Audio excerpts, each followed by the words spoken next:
Kakak batur-batur heula urang bae ku arieu ti mimiti balik tarolah meme balik mata manggis aturan-aturan negara mukalaf garana gitu ti mimiti balik bae datang ka ayeuna geus sabaraha buah tatangga nu kurang dijepret sabaraha sol naon kitu ngaranna sendal nu kurang dicokot di majelis taklim jeung di masjid bebejan nama Pak Ojol Pahili padahal aja geus sabaraha kotok tatangga nu dipencitan ku urang geus sabaraha kali urang ngabonceng si Mbak tuh gegejluge kurang direl mah beh endut-endutan tuh kan geus sabaraha kali urang mamawa si Mbak rekreasi geus sabaraha kali urang kebelah ditu namun mabok manaudzubillah min dzalik bakal lain sakadar mabok tapi urang horenganan jadi tukang ngajualanan naon ngaranna tukang ngajualanan kan anu mabokna meuli pemake ngaranna tah anu ngajualan naon ngaranna naon ngaranna cepet atuh si bangun teu nyaho teh heran ai diareupun aing ditanya bangun kos kiai bae cenah aing teu nyaho meureun tah jasar jana meureun kagenanya aya potongan nya mata kursi geus tinggal ditelepon bae polisi tangkap habak tah tuh kan nah di sabaraha nu awewe nu kurang dizinahan mun zina teh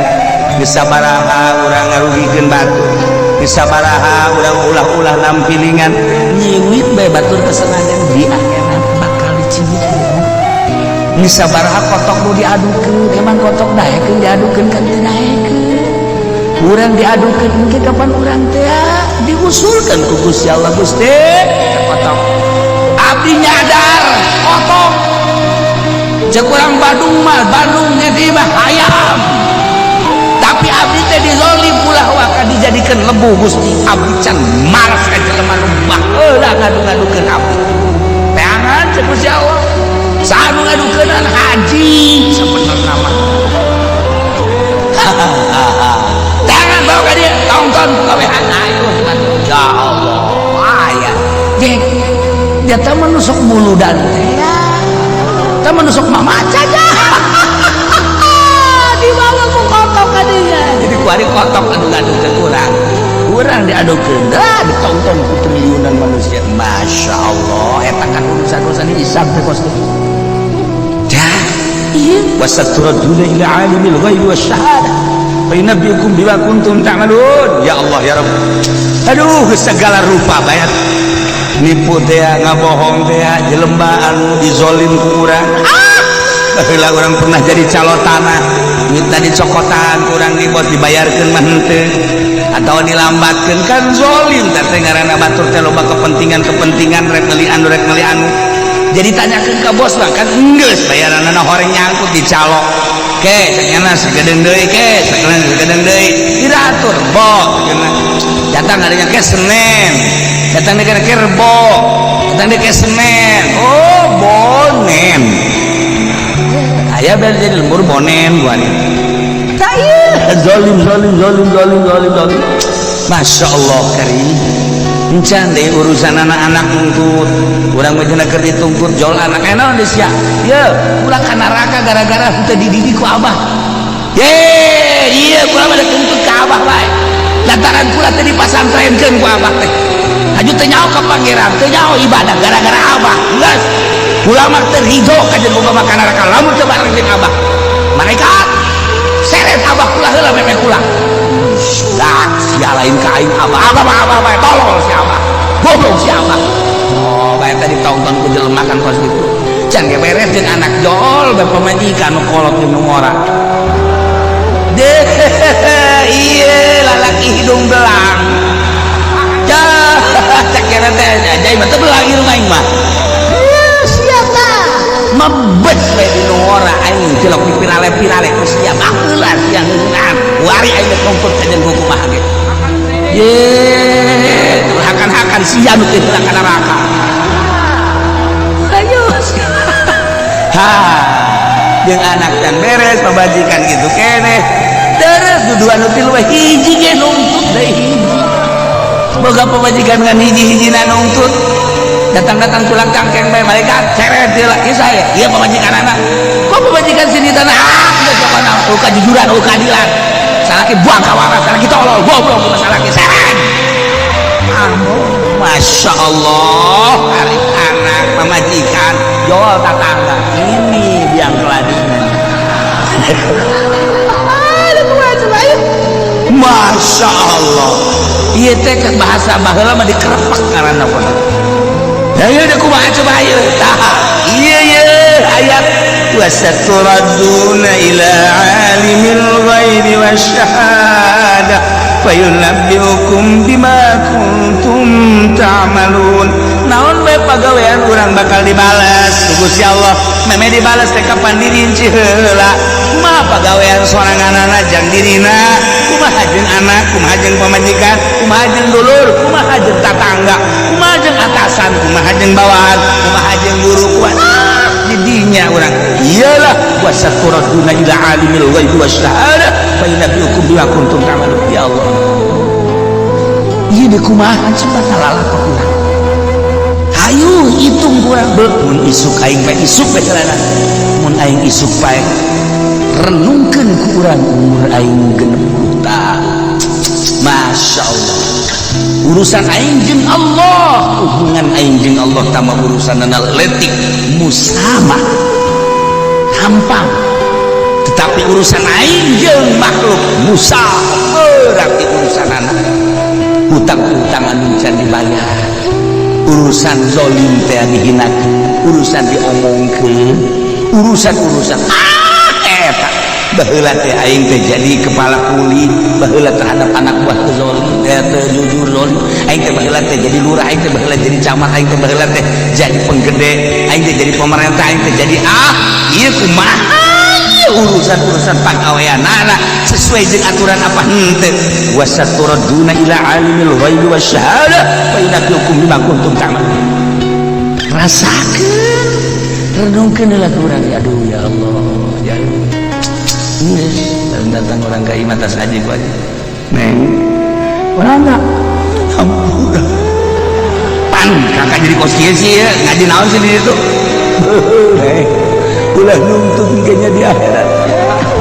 emang ngaji naon gitu kan itu berat kakak mun bisa manterkeun kakak can nyandung mereka jepan ini lainnya campur berarti mudah kok soang imah anak kejatuh aja soang teh bangun ke anak gorengan anak bacok masalahnya soang ini tolong ente neng malain lalagan teman yang imah hampura usia kakak umur atau neng sarua barang sini hampurakeunnya ulah nuntut ke jaga di akhir moal ka ulah mah pokona mah tulis diri dori-dokeun bae segala rupa anu kadahar ku kakak dan kakak ieu teh mah geus ridho bae kabeh anu kadahar ku ulah ridhokeun geus kula kurang hormat ka kakak tumuang hampura itu kene kakak sok sesengor ka kula geus naon kula mah nganggap biasa bae teh mah adat kakak ieu kos itu bawa ke akhir kemudian kasih masuk begitu sama ya aing bungusieun tadi ngaji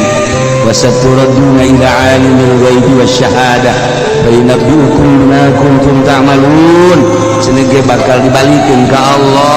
Allah teh maha uning kanu gaib jeung kanu zahir hajung ke bakal dirinci saeunggeus dirinci dibeja-bejakeun dibalas nah ieu ke di akhirat kumaha jeung urang percaya ka Allah jeung Rasul hajung urang percaya bakal ditutukeun hampurakan heula anak dikumpul-kumpulkeun kana ieu cakana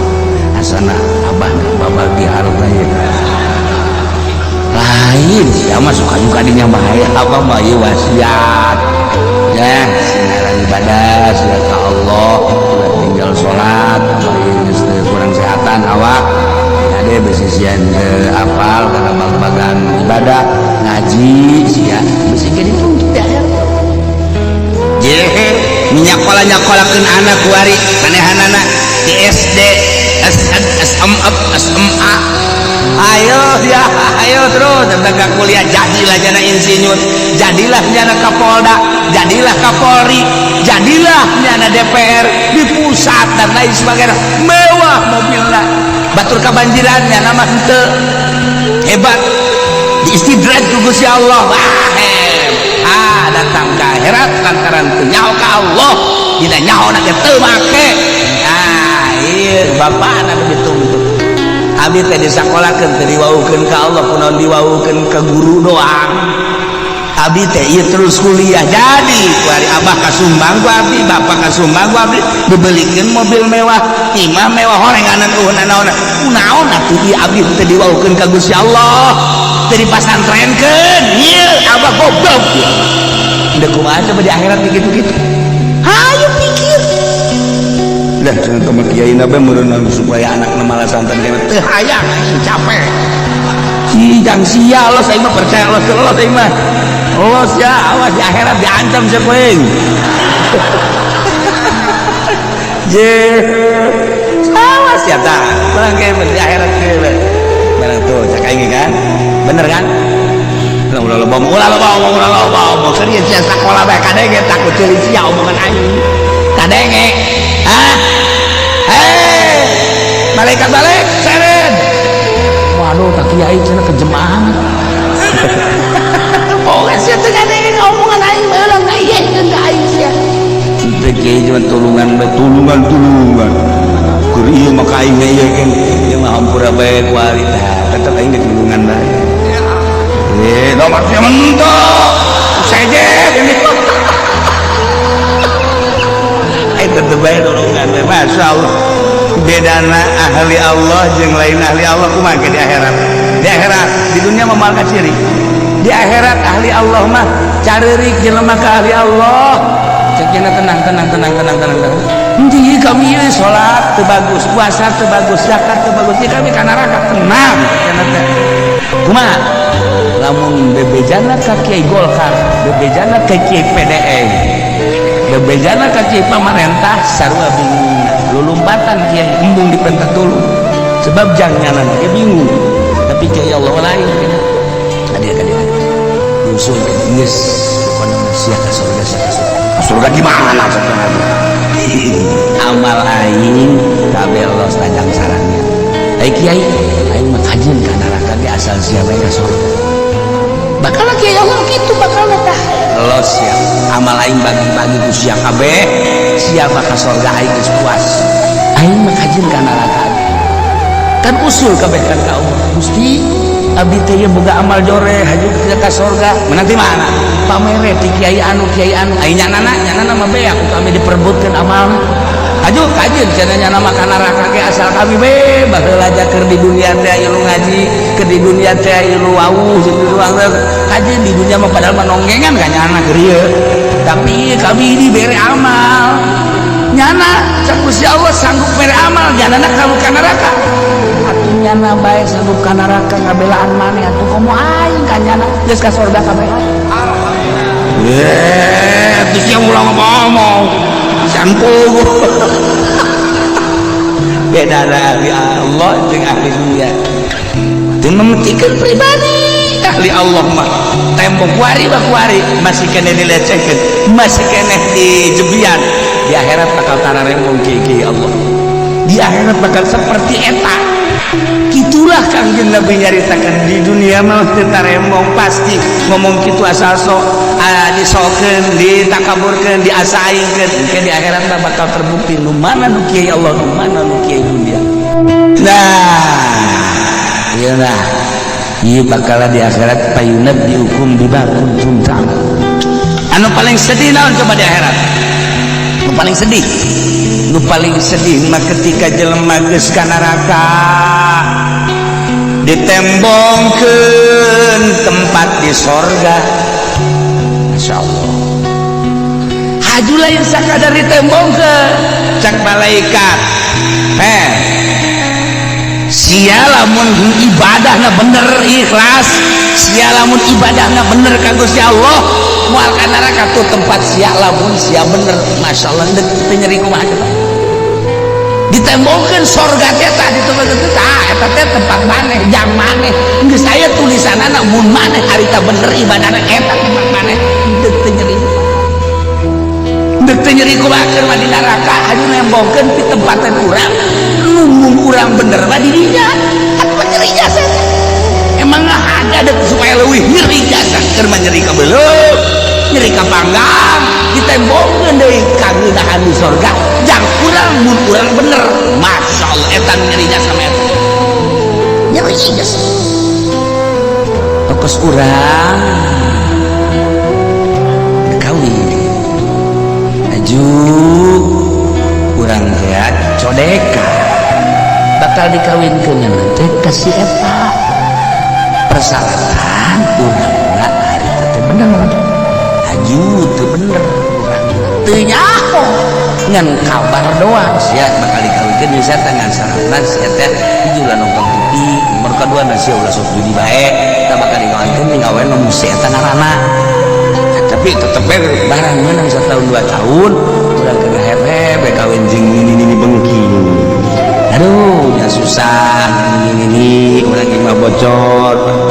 Masya Allah kena kebanjiran aduh ditembongkeun itu nu liwat sa eta teh calon pamajikan sia mun sia bener mah si eta